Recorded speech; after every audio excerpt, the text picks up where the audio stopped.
Did figure it out. Oh, wait. Are we live? Yes. Oh, we are live. Okay, that's fine. We'll cut that in post. By the way, ladies, I'm sorry. I didn't tell you guys. I literally do that joke every single episode. I apologize. I just realized Will isn't here, so he usually tells everybody about it. I just totally forgot about it. Sorry about that. That's okay. This first 25 seconds, we'll cut in post. Welcome, everybody, to Dancing Dragons Live. My name's Elijah. Dancing Dragons is a brand new coaching collective where you can find the perfect coach to get you to where you want to go in life.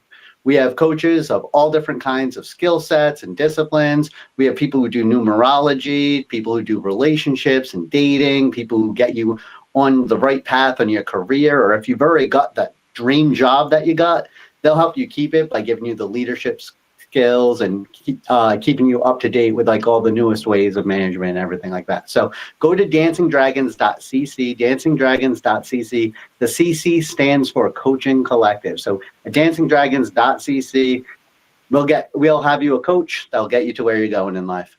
So now Dancing Dragons Live is our weekly live show where you get to hear from real coaches talking about real things that affect your real life. And tonight, we got a fantastic topic. It's the first episode we've really done that's like about parenting or something like that. So, or skewed in that direction, which is a big passion of mine. So, tonight we are going to be talking about childhood development, specifically Erikson's 8 stages of development. So, we got 3 brand new faces, which is very exciting. And our stalwart here, Will Turbot, is not with us today. He will be on next week. Don't worry, he's not going nowhere. So I've been trying to get rid of him. He's not going. He's very clingy. All right. So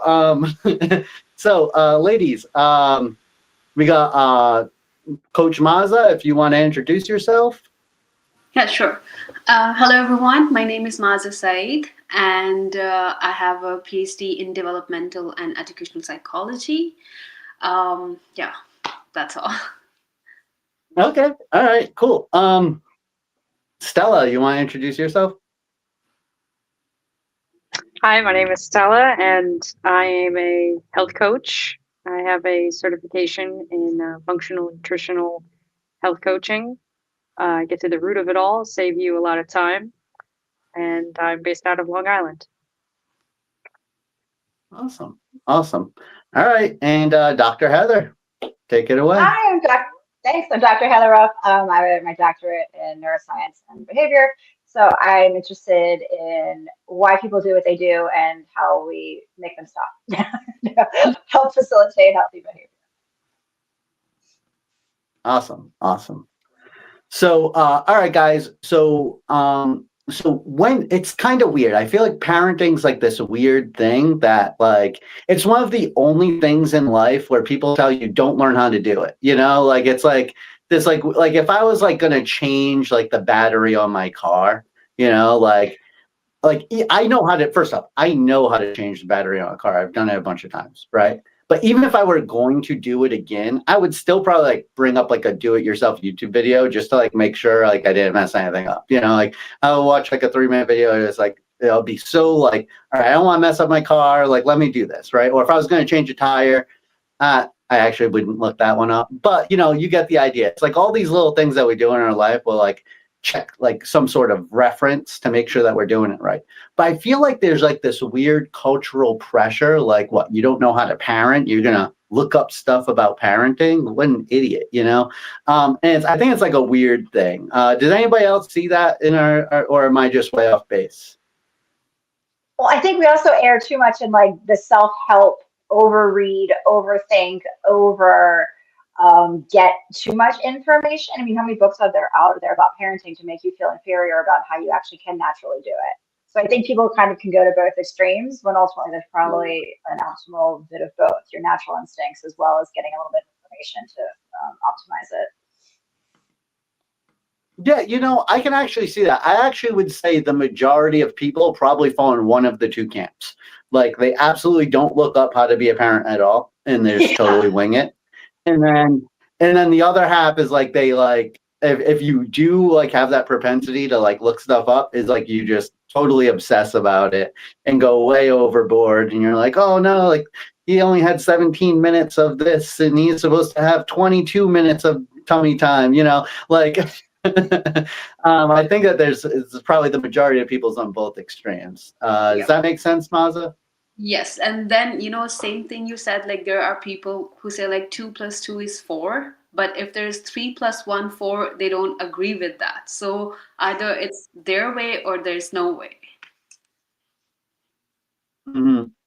Yeah, I mean it's kind of tough, right? Because like there's also competing information on the topic, and so it's kind of one of those things where it's like, like you have a child, right? It's like one of those few things in life where it's like you're just like, it's like at work, like you're pushed into a deadline. And it's like you just got to make a decision, like, and it's like, like it's just like, well, like the kid's here crying right now. What do I do? And it's like, well, some people say I shouldn't, like, like baby him, and then other people say like, oh, he won't cry if you don't give him that much attention, and so it's like, and so like you just have to do it, and it's kind of scary because it's like whatever you do is going to like have serious ramifications on like a whole human being, right? So Stella, I know that you said that you're not a parent yet, right? But you got like a puppy, and you said that you could kind of see that kind of like situation happening. Did you ever feel like you were in this like quandary, like what do I do, like in the development of your dog? Oh yeah, I mean, so when I got him 10 years ago, and that was when I went off to college, and my parents actually were raising him, and I think my dog kind of, it's really funny. I think he started to form like a disorganized attachment style because he was used to me. I would come home and like he would listen to me, but then I would leave to go back, and then my dog would be like ripping things to shreds, eating things, chewing on things. He didn't have that structure and routine because his attachment was with me because he chose me, right? And then when I would see him, he was like this perfect little angel, and then I would leave, and my parents are like, please don't leave. He's a devil in disguise. So and that's where I highly believe that those formative years are essential in how they'll be socialized, because I think a parent's role in the success and development in a child is being able to be socialized and being likable in society, right? And my dog has like reactivity issues with any noise or sounds or people or runners. He's reactive. And my theory is, I really don't know, but I have a feeling that I think that could have been nipped in the bud, in his formative years had I been around. But it was kind of like I was off at college, what was I going to do? Like hide him in my dorm room? So I see the parallel there. All right. Yeah, no, I can see that. I can definitely see that. All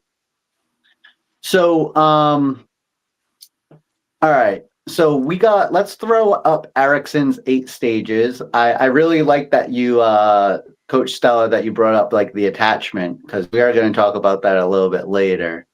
But anyway, so this is the full 8 stages, right? For Erickson's. Now, we can kind of go through this, I guess, like real quickly, do like a brief overview of the whole thing, and then we'll kind of deep dive some of the stuff, right? So, so for those of you who are not familiar, there's a whole bunch of different theories about psychological development and childhood development, and we could probably read off a list. I mean, I probably couldn't. We got a couple of PhDs over here that could probably do it though. But like, there's probably like a list of like a dozen of them, right? Where it's just like there's all these different competing theories. And again, the reason why we're doing Erickson's today on the show isn't because it's like the ultimate best list ever, or it's the best way to look at it, right?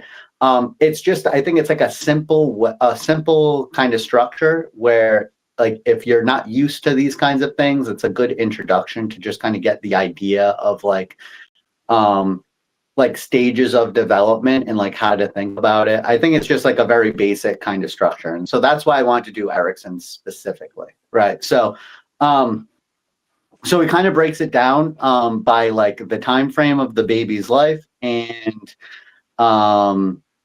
well, it's a person's life, as you see as we get older, like it's adults. But like down the line here on the purple and like light, what is that, fuchsia?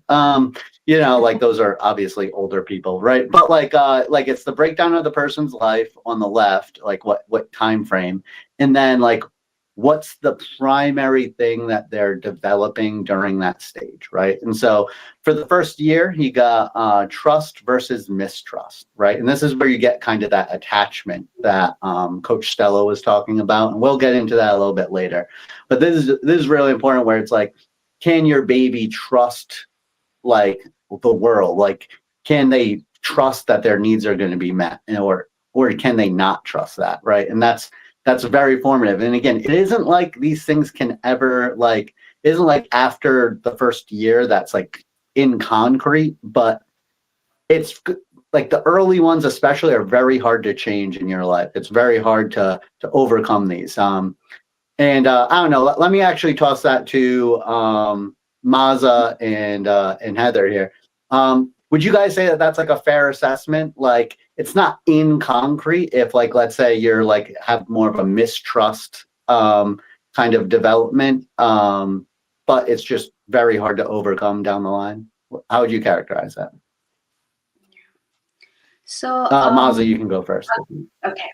So first of all, I just want to briefly explain what these stages are. So Erickson, he basically focused on emotional and social development across the entire lifespan. And his theory explains how people form their identity and deal with social and psychological conflicts.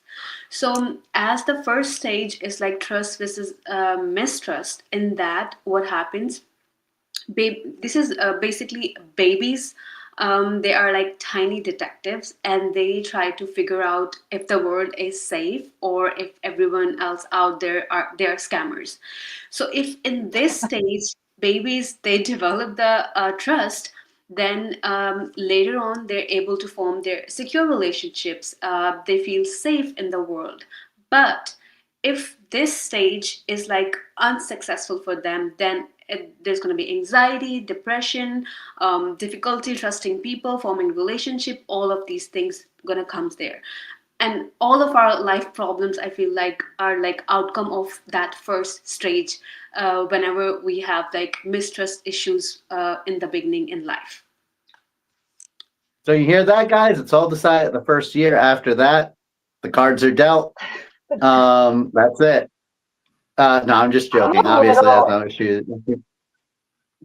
I'm a little more optimistic. Go ahead. I mean, just it's incredibly, I agree with you. It's the most important stage, and it sticks. You know, it definitely forms how we interact with our world. Yeah. However, with all we know about neuroplasticity and the potential people do have to be resilient, and potential we do have to change, particularly like if we can have healthier, more functioning relationships as adults that then show us different patterns in different ways. So it's not like we're hopelessly creatures forever from the first year of life, but it sure is tricky to get out of a difficult early upbringing, but you can.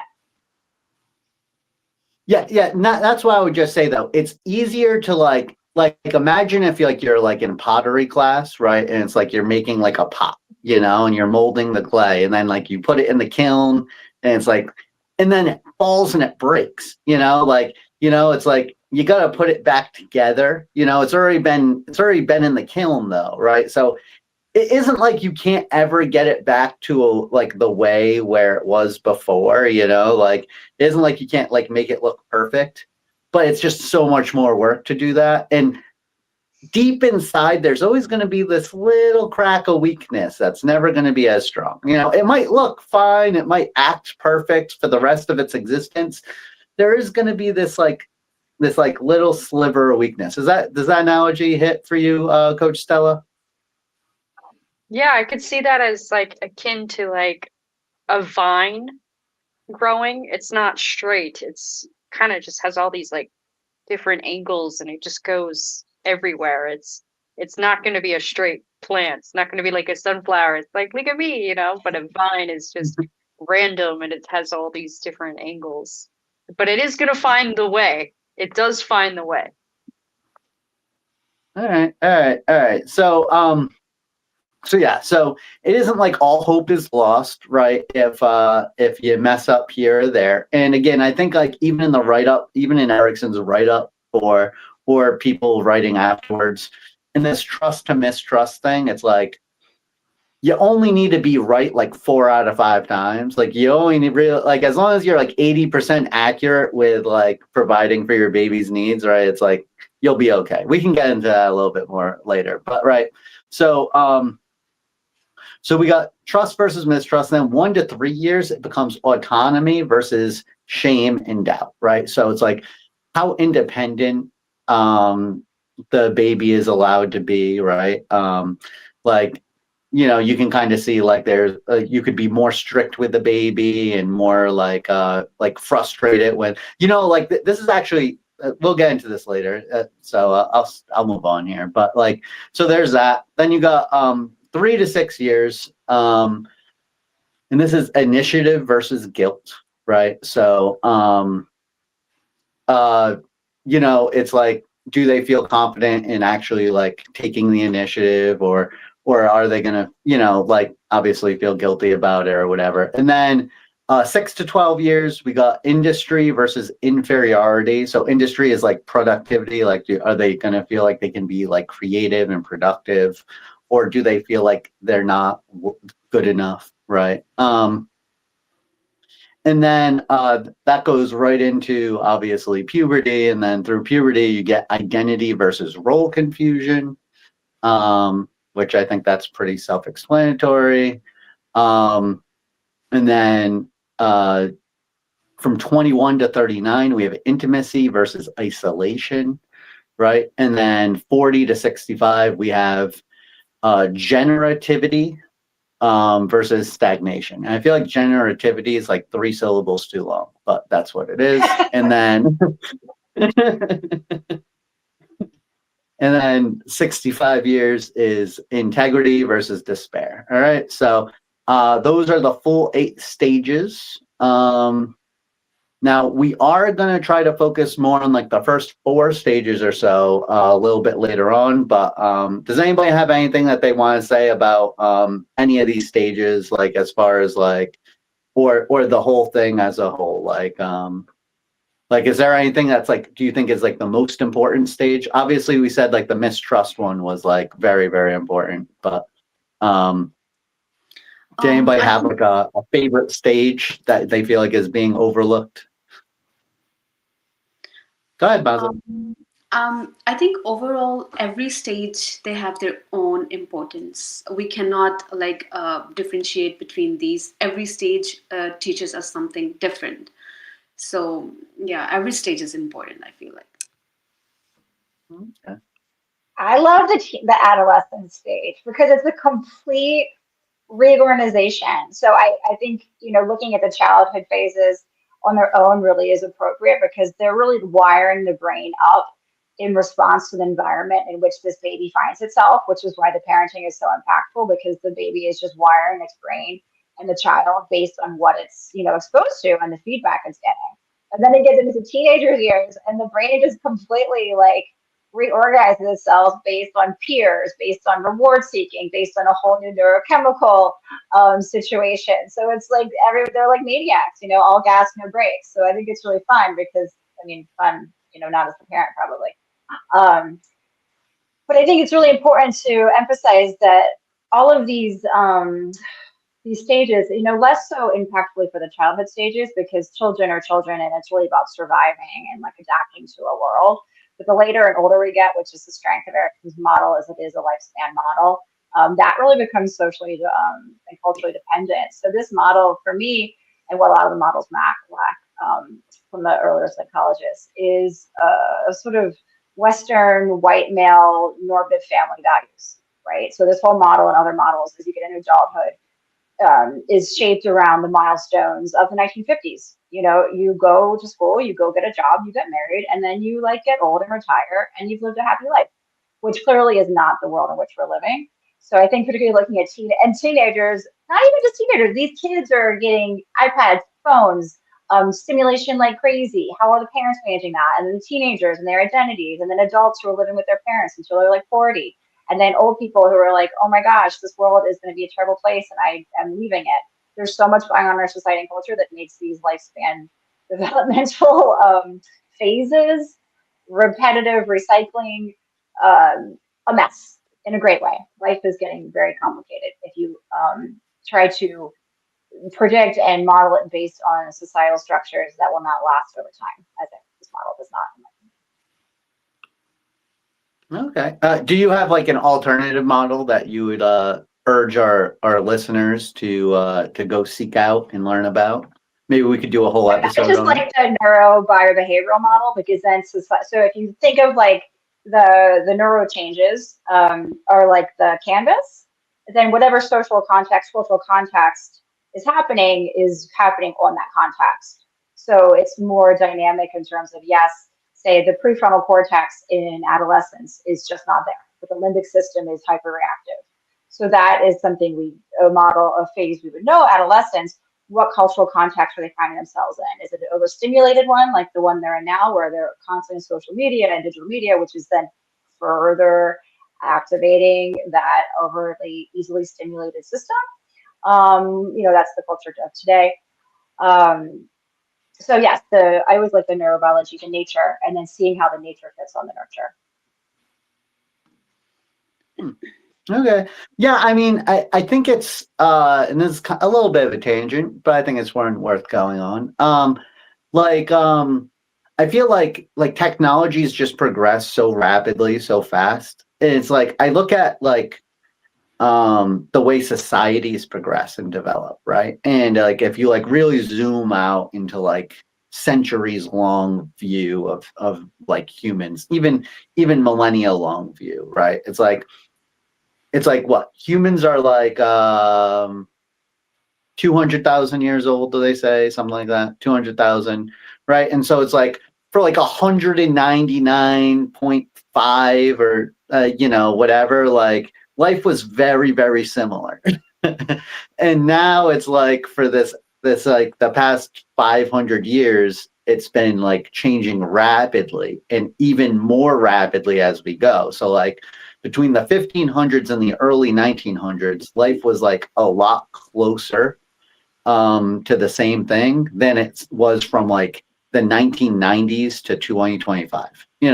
Like it's changing so rapidly. It's really crazy. And I think like these technological advancements, social media, mass communication, these things have like huge ramifications on like humans, right? Because we're still just human in this, right? And it's like they have drastic psychological effects that we don't yet understand, let alone like know how to mitigate, right? So I think it's kind of like an interesting thing. Like obviously we're talking about this general psychology and we're doing it on social media right now, right? And so there's like this cool like boost in education, like 100 years ago people would just never know any of this information. Like I always joke like I'm old but I'm not like super old, like so, but like I like to joke with like younger people and be like, when I was a kid, like you couldn't Google anything.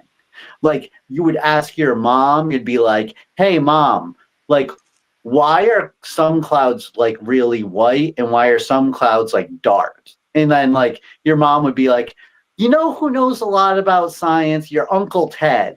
Next time you see Uncle Ted, ask him that question. And then you go up to Uncle Ted and be like, hey, Uncle Ted, like why are some clouds light and some clouds dark? And he'd be like, acid rain. And that's it. You just thought that for the next 20 years. And you just look up to the sky and be like, oh, there's a lot of acid rain this evening. It's not good. All right. So it's just life is just drastically different, right? But like, so yes, there are advantages. Obviously, we have more knowledge now, right? We have more knowledge now, and we're able to share it in a better way so that people can kind of calm down and be like, oh, it's not acid rain, right? So, but there are there's just huge I kind of and I forget where I get this. I always remember information. I never remember where I get the information from. It just gets stored in my head as like credible, less credible, not credible at all, right? And so like I have a credible source of information in my head where it's like I guess people are like basically designed to like live in communities of like around like 150 people, 200 people, right? Like that's kind of like how we used to have tribes, right? So I guess it's debatable, but like just having access to so many people, like socially, right? I think has done like a lot of really crazy stuff to our development.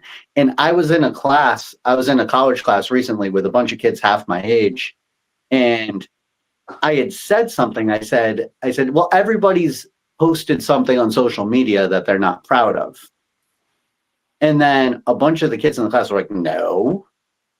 And I was like, what do you mean, no, you little liars? Like I was like, you're a bunch of liars, right? And then it like after like 15 minutes, like we kind of had that argument, and I was like, you're all lying, I just because I'm old and stuck in my ways. And then like 15 minutes later, I was like, I didn't grow up with social media. I didn't grow up with this fear of like, Kevin Hart like getting kicked out of hosting the Oscars. Like I didn't have that fear like ingrained in me, right? But all these kids grew up with that idea, like if you say one wrong thing, we're gonna ruin your whole life.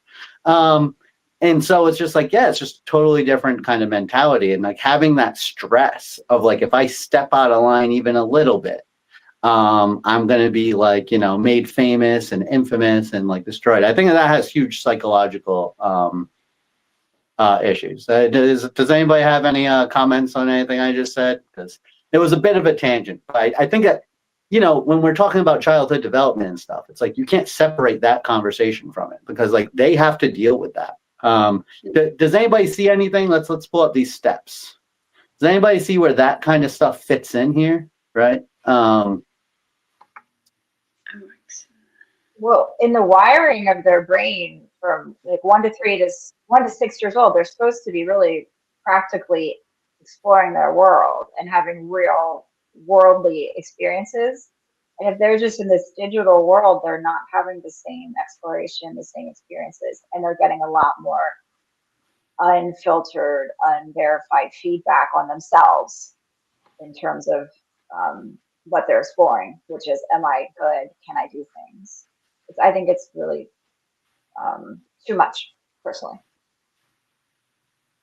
I got a question. And then, yeah, go ahead. So let's look at the initiative versus guilt. Let's say a 6-year-old has a smartphone. How is that affecting his development in terms of technology? I don't think it does. Well, their social interactions are very different in person versus not. And if they're trying at 3 to 6 years old to be like, can I lead? Can I take charge? Can I be a little bossy? And, if you've got your best friend, neighborhood friend, like kind of giving you feedback, or if you've got 10 people giving you a thumbs up, thumbs down, or whatever they do for a 6-year-old, it's a very different world. Like you were saying, we're not wired for that much interaction, that much feedback when we're developing our perceptions of ourselves and our world. Like, when would you give your kid a smartphone? Good question. Never. That's No screen time allowed. Because in initiative versus guilt, at this point, the psychosocial development is happening, and children, they are begin to assert their power and control over the world through direct playing or social interaction.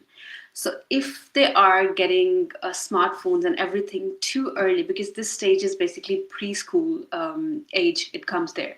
If they are getting everything too early in life, They don't know what's right, what's wrong, and if they did something which they think it's good, they will not develop that guilt for that.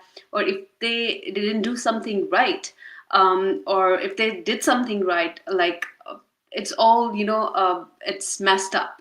So if the outcome of this is, if the major theme of this stage is that they need to begin asserting control or power over the environment, and they should success in this stage that leads to their sense of purpose.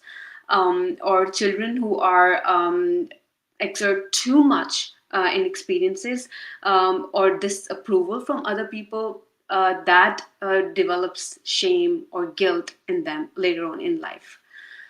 So yeah. So yeah, I mean, but Mazda, aren't parents kind of like between a rock and a hard place here, right? Because it's like, and I've thought about this. Like my own son is 13 months old. He just turned 1 last month. So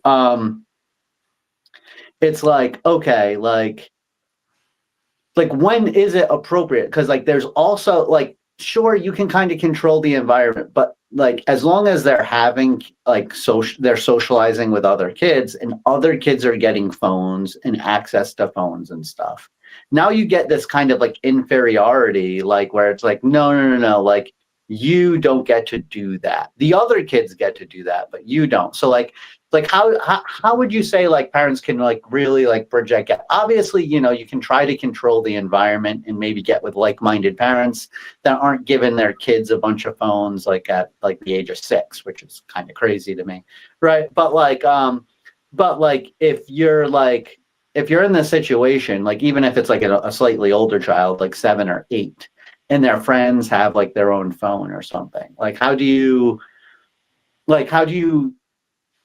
protect them from the developmental problems that come with having a phone at such a young age, while also protecting them from the feelings of inferiority?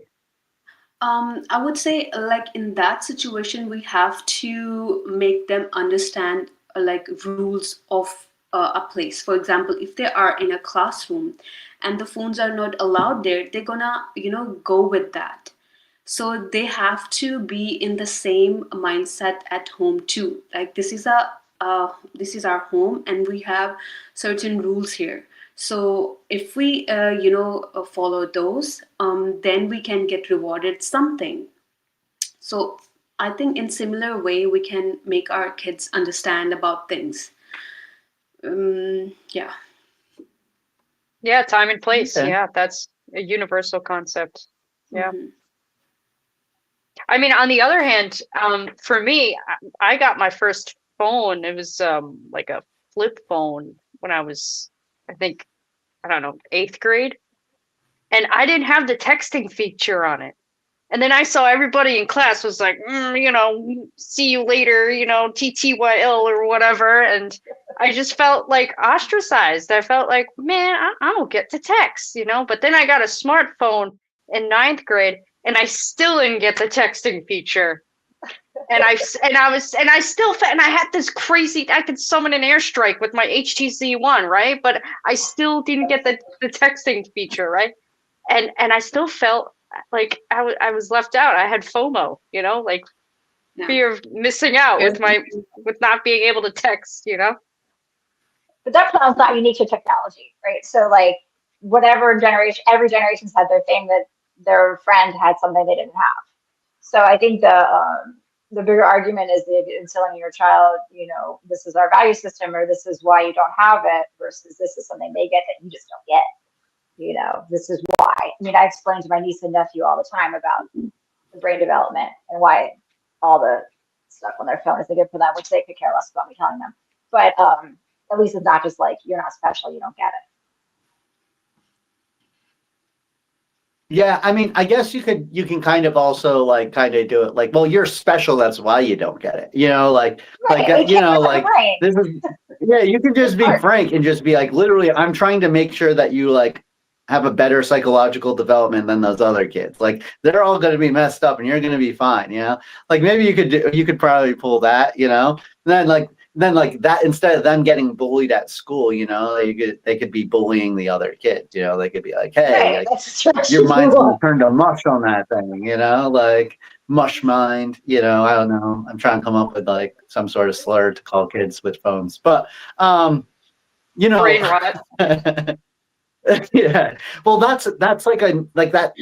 Like I have young kids that live with me. I have my niece and my nephew that live in my house, right? And brain rot is like it's like a negative thing, but it's also a positive thing. It's like this weird thing. Like hearing 8-year-olds like talk about like brain rot like it's a good thing is really surreal. It's really, but this is the world that we live in right now, you know, like you know, where it's like these kids are like, oh yeah, I'm doing, it's like turned into this like hipstery kind of like, oh, brain rot is cool. And it's like they're acknowledging that their brain is being rotted out, and it's like a How cool is that cool? I don't understand.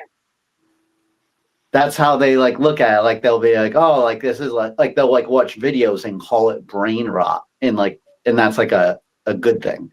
Like it's like, oh, like you check out this Wow. brain rot, and it's like, yeah, it's. I mean, I'm not hip enough to understand. Again, like these are like Me 8-year-olds. I don't neither. even know if I'm I a want to be. dinosaur.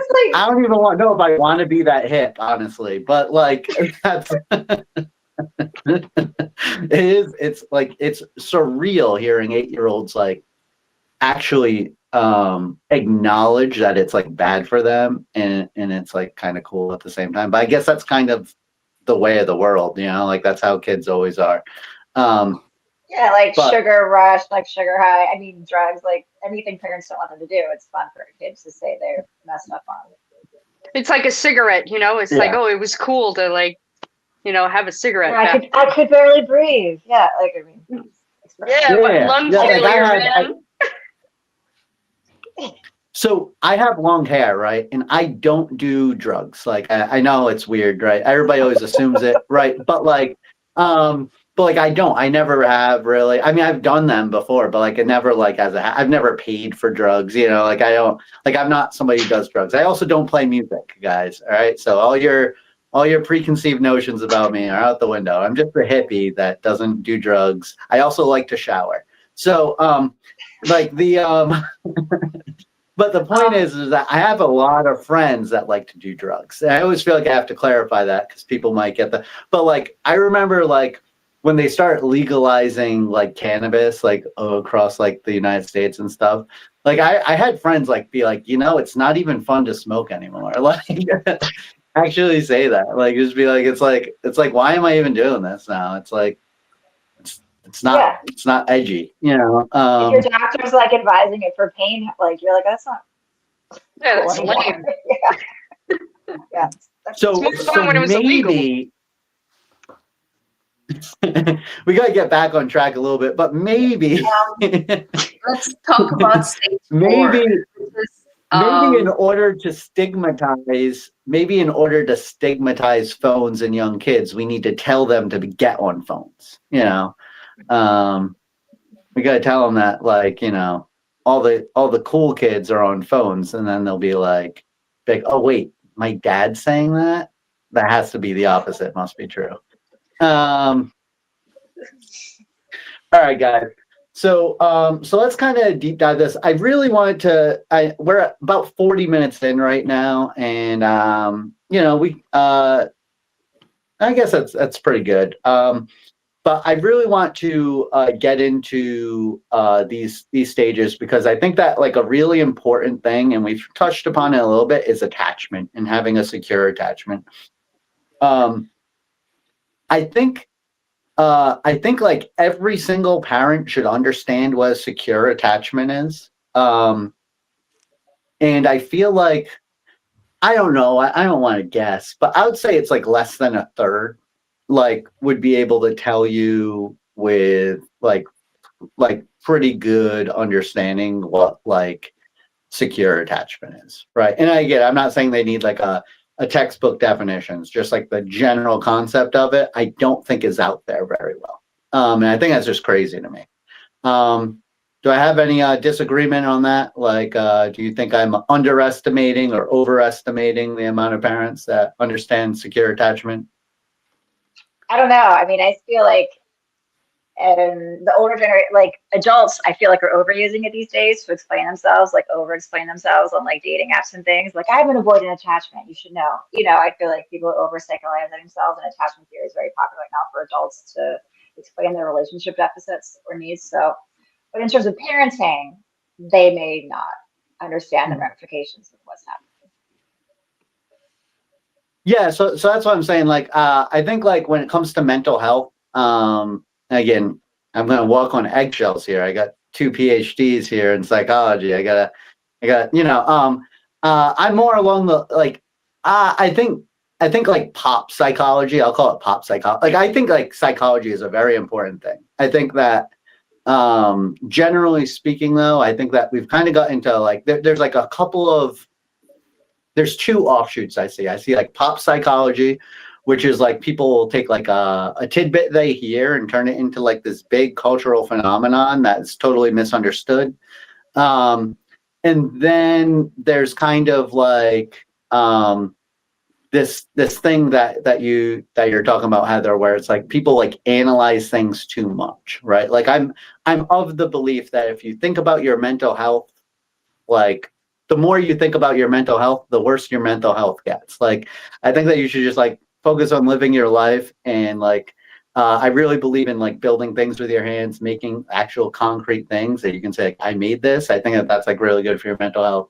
But I think like when like people are constantly analyzing their emotions and how they're feeling, it's going to drag them down. Does anybody have any disagreements about that? Heather, Maza, Coach Stella, anybody?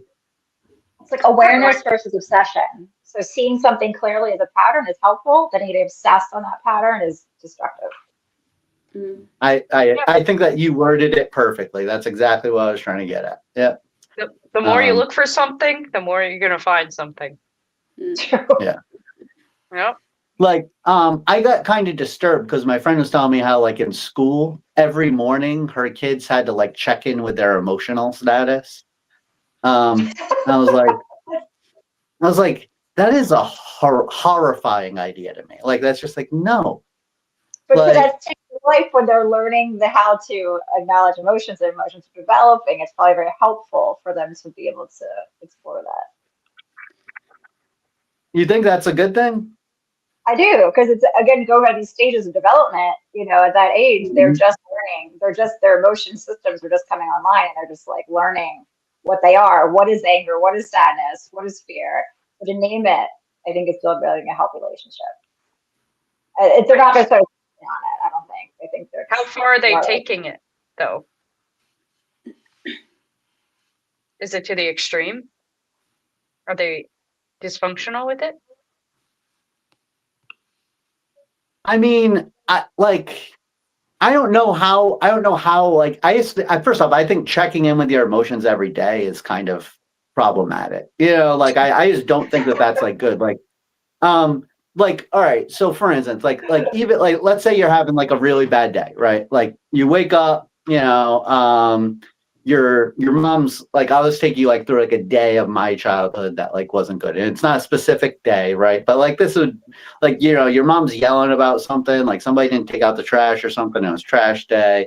Your mom's like freak. I was, by the way, I was the middle child of 7 to a single mother, right? So like your mom's like screaming and yelling, like, you're gonna miss the bus, right? So you're like having like this, like, you're in 3rd grade, you're like, you wake up to like this giant mess, like, and it's like, yeah, you don't feel great about it. I mean, it's life, whatever, who cares, but then you like get on the bus and you see your best friend and you guys are joking and stuff. And then you get to class and you're like, the stress of the day is kind of like relieved itself. And then your teacher's like, oh, check in with your emotional status. And I'm like, oh, well, I'm upset today. And then you're like, wait, am I? And then you start thinking about like how bad your morning was that morning. Like I just don't think it's like helpful. I don't know. Like I don't know. I like that. That's just like the way I see it. It's like when you're focusing on, it only helps. Like emotions drive all our behavior, cognition, everything. So if you're repressing it and not acknowledging it, you're going to have a bunch of behaviors that can be dysfunctional that you don't understand where they're coming from. So if the child is trying to get access, if you're trying to understand your behavior, you need to know the emotions that are present, or that behavior will never ever change. And if you don't have the capacity to name or identify an emotion, you'll never be able to change your behavior. So I think it's super helpful. I spend my life and every day, personally and professionally, encouraging people to check in with their emotions. But to your point is, what do you do with that? So yes, okay, I'm angry. Do I then like stew in my stories of anger? No, you have appropriate ways to work with that the children should learn. So we have different perspectives on this, but what you do with it, you don't just stew in it and be like, no, I'm sad all day. My life is terrible. That's not productive. Okay. All right.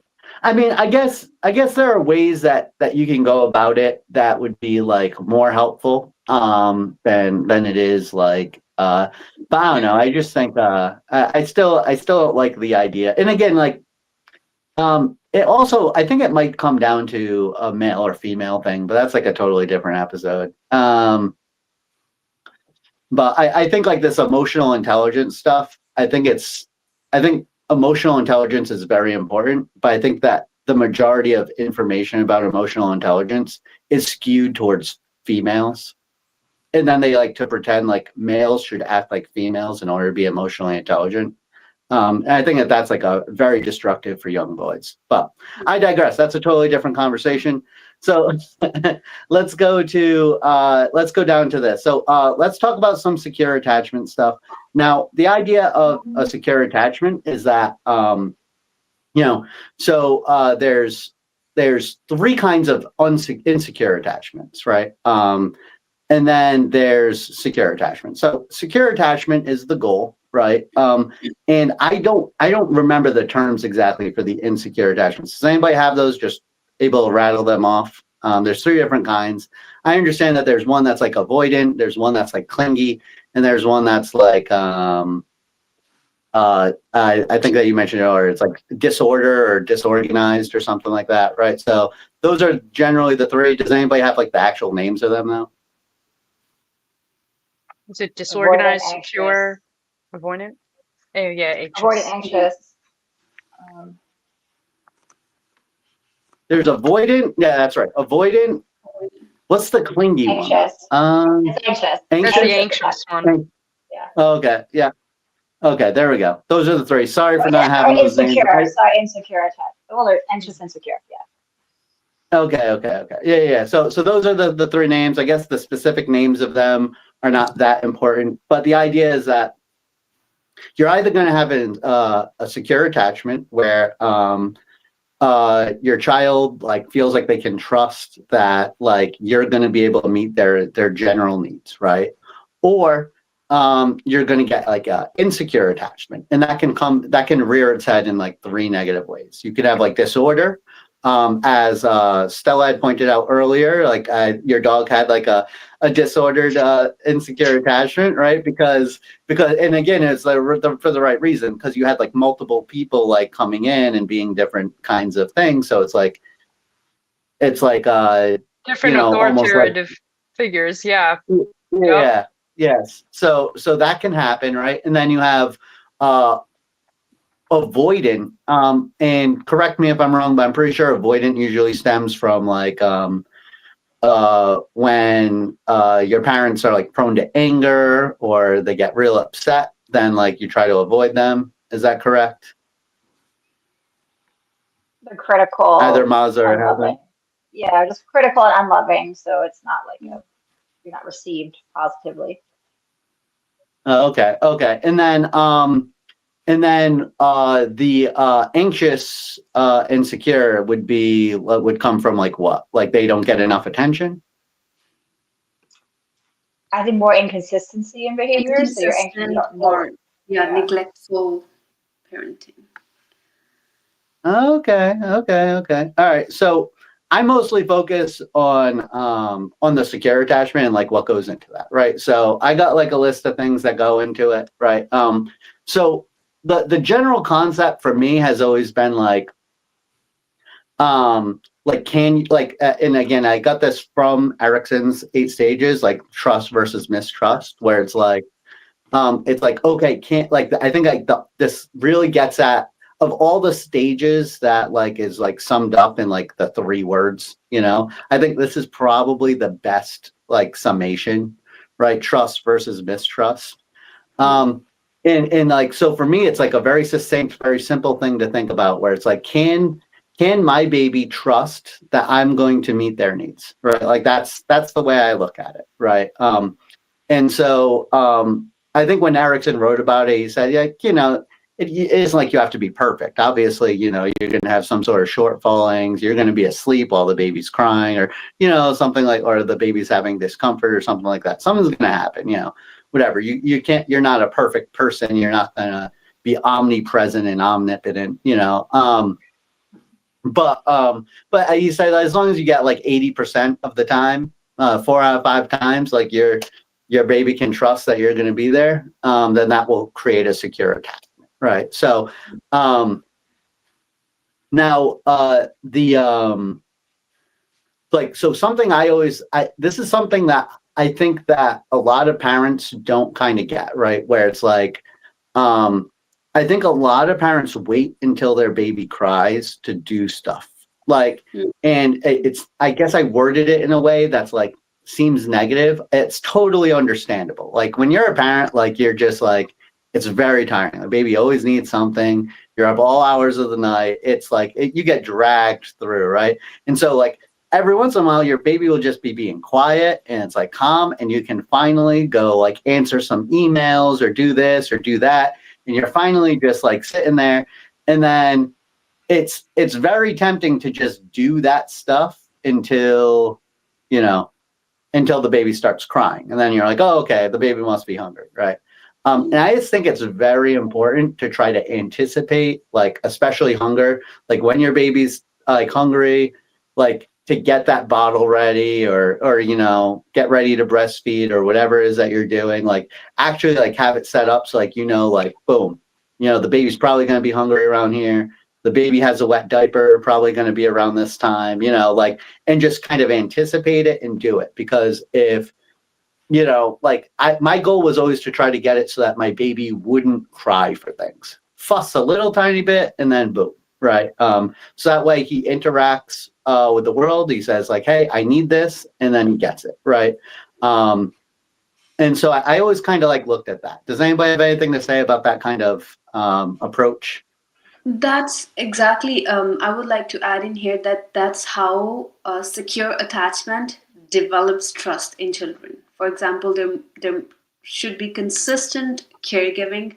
For example, needs for food, comfort, anything relating to that, like consistent caregiving for them, that develops, you know, secure attachment. And also it needs to have like responsive care for them. For example, responding to children's distress or needs promptly, and teaches them that they are safe and their needs will be met. That's how secure attachment is formed. And also I feel like if there is like negative outcome of this, that if there's like inconsistency, one time the child is like crying, you give the food right away, and the second time the child cried like maybe for 4 to 5 times and you are not there to respond the child, that means there's inconsistency, and that's a negative outcome. That's how a child will not develop the trust over there.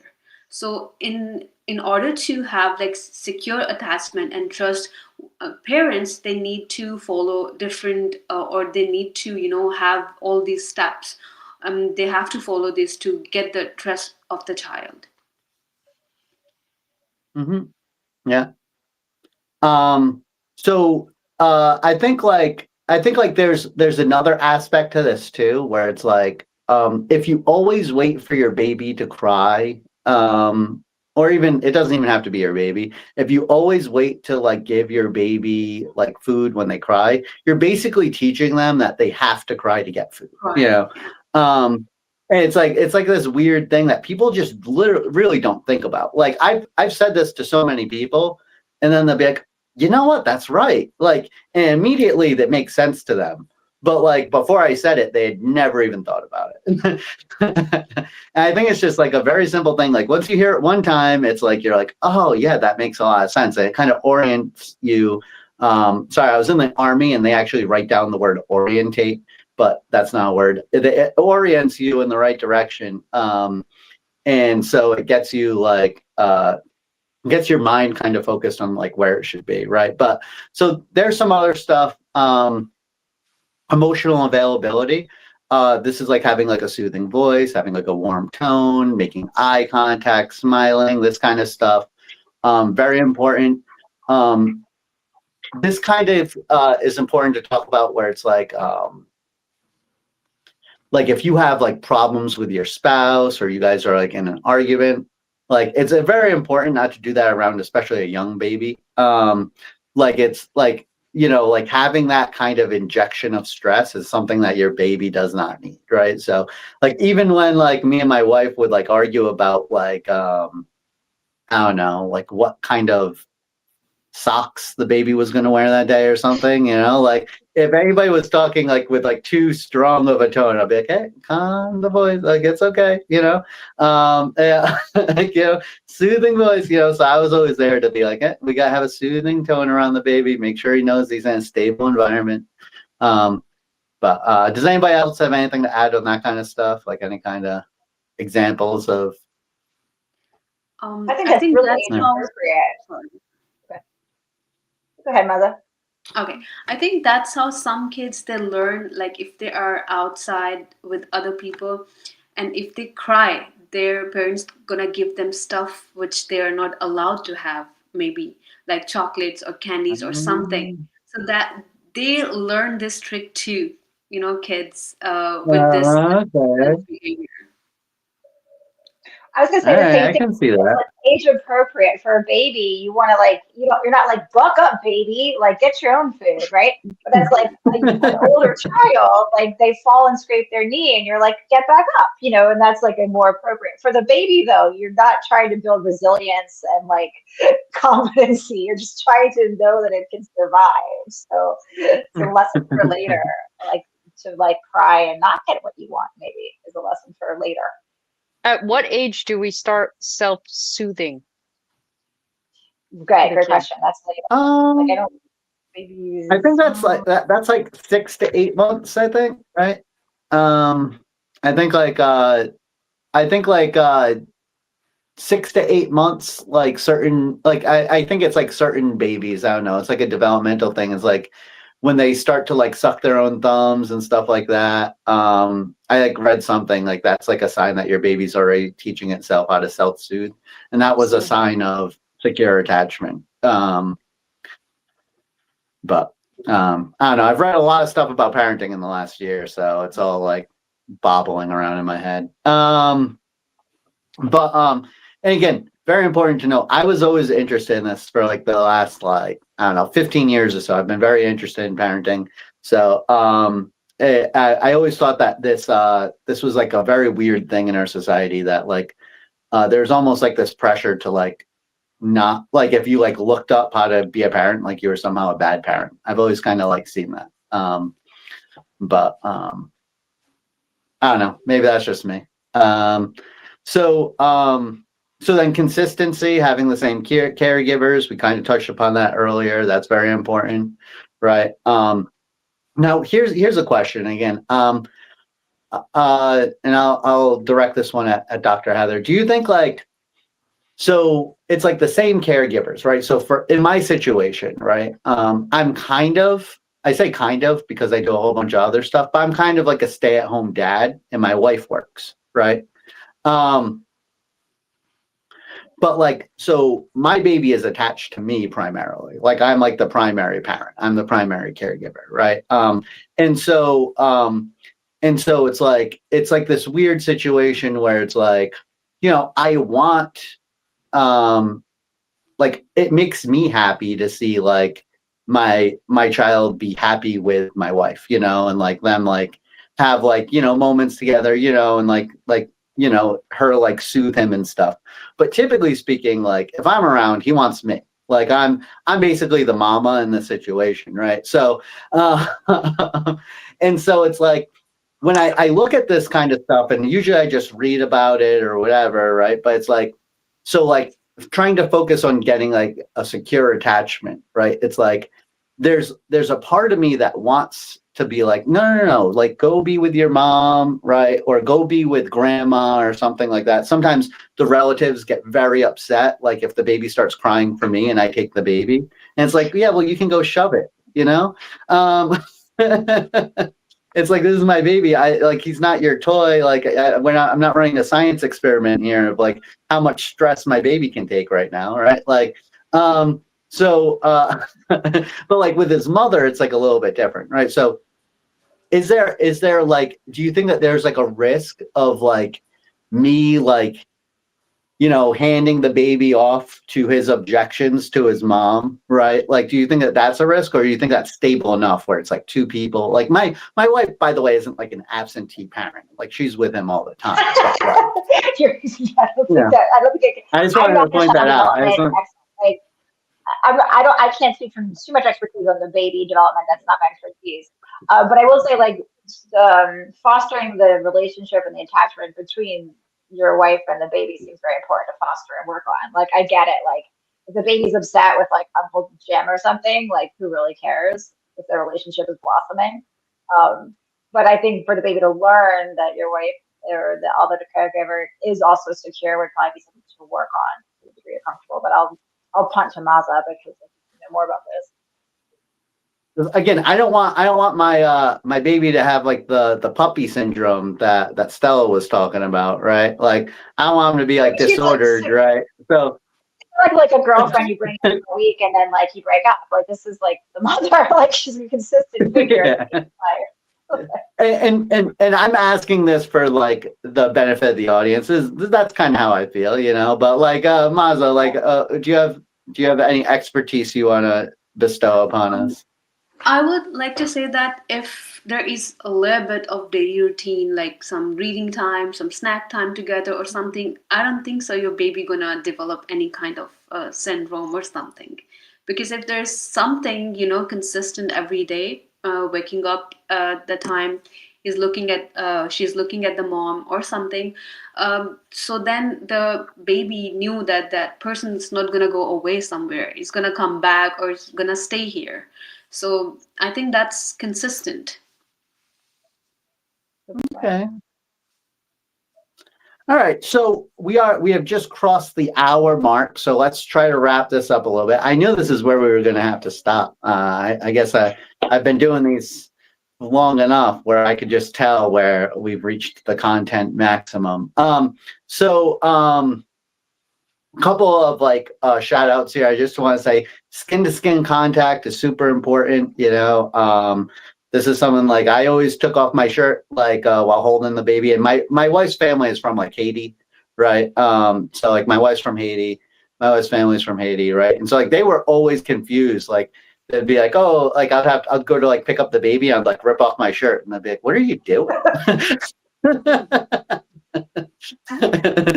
They thought it was the weirdest thing in the world. I was like, no, it's important. But skin to skin contact is so important, especially in those first few months. So hold your baby without a shirt on. I highly recommend it. And then they say face to face games, peekaboo, singing, laughing together. That's all good. And then mirroring the baby's emotions, like, oh, you're excited. Oh, I'm excited too. Oh, like kind of doing that kind of thing. And then, just shielding them from prolonged suffering, right? So your baby's crying, don't let them cry about the same thing for too much. Try to soothe them. If you're able to shield them from that kind of stuff, then you're probably doing your job pretty darn good as a parent, right? So, I guess that's our episode. How about we do like a kind of like a final word from everybody? Just anything that you think is like kind of important to note when talking about these stages of development. So let's start off with Dr. Heather.